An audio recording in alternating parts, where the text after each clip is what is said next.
before you send your form out, or as you are creating your form, you probably will want to see what does this look like to the person that you're going to send it to.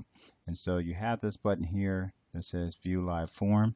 So if you click this, you can see exactly what your form will look like. So here's the title. I only have one question.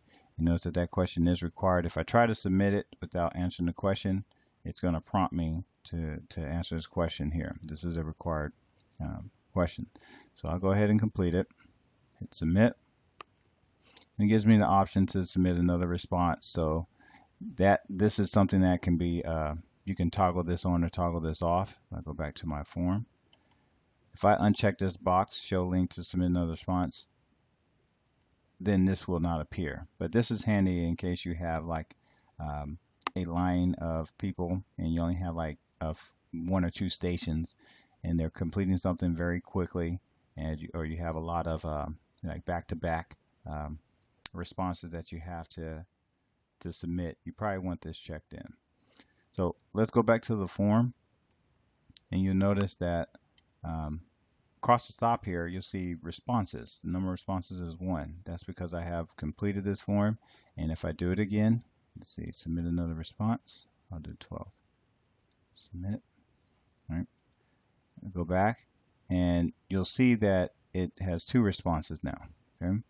So you, as the person collecting the data, will want to view these responses, and what Google has built in, if I go ahead and click View Responses, it opens up another tab and it creates a Google Sheet, which is it's Google's equivalent to Excel. It's just a spreadsheet app, and it will already put the responses and put them in the category. Like you can see the question here in the column, and then below it are the responses. So my first response came in at this time. That's what's my answer.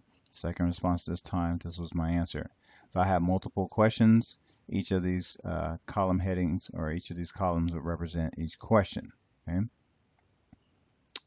So I can also go back if if I decide that, these were, I want to give this same particular form later on. First thing I can do is go back and I can delete all these responses. Right. And then what I would have to do is get rid of the responses here. Okay. But then this will allow me to start all over and submit the same form if you wanted to. But that is a very handy built-in feature with the Google form and how it's connected to Google Sheets. Now you'll also notice that inside your Google Drive, it created it created the form here. You notice that's automatically saving, but next to it also you'll see the associated Google Sheet that collects the data, and they have the same title, but one of them has parentheses with responses in it. So this is the Google Sheet that's associated with the Google form. So this is collecting your data, and this is how you will distribute your questions